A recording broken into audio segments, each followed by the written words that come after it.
आज की meeting peoples democratic party की जो मीटिंग थी महबूबा जी ने चेयर की है, उसका गर्ज ये था कि अभी पहला जो असेंबली सेशन जम्मू कश्मीर में हुआ है असेंबली में पिछले 6 सालों के बाद, और ये जो काफ़ी वैक्यूम था जम्मू कश्मीर में, दहशत का जो माहौल था, और 370 की बात जो नहीं कोई करता था, खासकर इस गवर्नमेंट ने जो नॉर्मलाइजेशन का प्रोजेक्ट किया, स्टेटहुड पर का नैरेटिव बिल्ड किया, और जो पीडीपी एमएलए की परफॉर्मेंस थी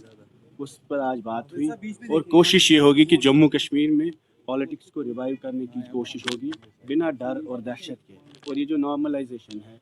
जो उमर साहब की सरकार कोशिश कर रही है स्टेटहुड पर बात करने की, न कि कोर इश्यूज़ पे 370 पे स्पेशल स्टेटस पे, तो उनके खुद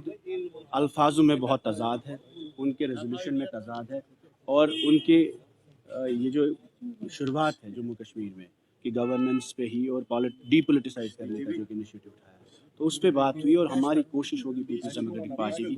कि कश्मीर की पॉलिटिक्स को keep it at the core of everything, so that चाहे वो असेंबली हो, गवर्नेंस हो, या दिन ब दिन जो पॉलिटिक्स होती है उसमें कश्मीर का मेन डिस्कशन रहे, यहाँ के हालात का, लोगों का, चाहे वो पॉलिटिकल प्रिजनर्स की बात हो, चाहे वो यंगस्टर्स की रिजर्वेशन को रैशनलाइज करने की बात हो, चाहे वो कश्मीर के नौजवानों के खिलाफ जो केसेस हैं उनकी बात हो, जिन मुद्दों पे इलेक्शन लड़ा हमने, चाहे उन्होंने 1 लाख रोज़गार देने की बात की हो, चाहे वो उन्होंने फ्री राशन देने की बात की हो, उनको हम याद दिलाते रहेंगे कि आपने जो वादे किए हैं, जो आपको इतना बड़ा मैंडेट मिला है लोगों को, वो मैंडेट आपको उन चीज़ों पे मिला कि यहाँ के नौजवानों के खिलाफ केसेस, उस पर आप बात करें, उसको छुपाइए नहीं। यहाँ के कैदी बाहर के जेलों में बंद हैं, उनको वापस लाने, घर वापसी की बात करिए, और यहाँ की पॉलिटिकल प्रोसेस को आगे बढ़ाने के लिए बात करिए। सिर्फ रिव्यू मीटिंग से, एडमिनिस्ट्रेटिव फोटो ऑप से, सिर्फ शॉल देने से, सिर्फ दिल्ली जाने से यहाँ के मसले हल नहीं हुए। और उस यहाँ की एडमिनिस्ट्रेशन भी इससे पहले भी ये काम करते थे। गर्ज ये है कि यहाँ के जो इमोशनल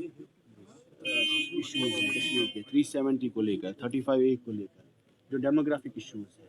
उसको आप एड्रेस करिए। हम असेंबली में भी हमने वो इनिशिएटिव किया, तो आज महबूबा जी ने हमारे सारे जो तीनों एमएलए की परफॉर्मेंस है उनको उनकी तारीफ की है,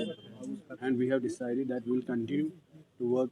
on similar issues in the future course. जो भी यहाँ पर सेशंस भी होंगे नहीं, कोई वॉर नहीं है। देखिए, हम उनके खिलाफ भी नहीं है, जैसे आपने पहले भी कहा, हम नेशनल कॉन्फ्रेंस के खिलाफ भी नहीं है। What we are saying is कि जो आपका एजेंडा है, जो आपका मैनिफेस्टो है, जिस पे आपने वोट लिया, उसकी बात करिए असेंबली में। जो कश्मीरियों का फॉर्मल रिस्पांस होना चाहिए था पिछले 5-6 सालों में, ये सड़क पर 370 की बात करते हैं, मोहल्ले में बोलते हैं, कोचू में बोलते हैं, प्ले फील्ड में बोलते हैं, लेकिन जहाँ बात करी है, कैबिनेट होती है, वहाँ स्टेटहुड का रेजोल्यूशन लाते हैं। फिर जब असेंबली होती है, 5 दिन का बिजनेस था, जो इन्होंने कहा कि हमने आउट ऑफ प्रोटोकॉल रेजोल्यूशन लाया, 5 दिन का बिजनेस था, उसमें कहीं पर मेंशन ही नहीं था। वहाँ पर कुछ और ही इन्होंने अपने एजेंडे रखे। तो we made a attempt, it is not, वो तो उनके जिन बंदे जिसने रेजोल्यूशन लाया वही इंटरप्रेट करेंगे ना। वो आप पूरा पढ़िए। वही सब डिप्टी सीएम ने कहा कि 370 रेजोल्यूशन में है ही नहीं, तो वही मैं इनको, वो आप इनको बताइए। हमारा गर्ज सिर्फ ये है, we are not here to confront the government. What we are seeing very clearly कि जो वादे उन्होंने अपने मैनिफेस्टो में की है उनको हम याद दिलाते रहेंगे। वो 370 भी है, वो पॉलिटिकल प्रिजनर्स की वापसी भी है, वो नौजवानों के केसेस के बारे में भी है, वो 35A के बारे में भी है, और ख़ासकर वो यहाँ की बेरोज़गारी और जो यंगस्टर्स को चैलेंजेस दरपेश है उन सब के लिए।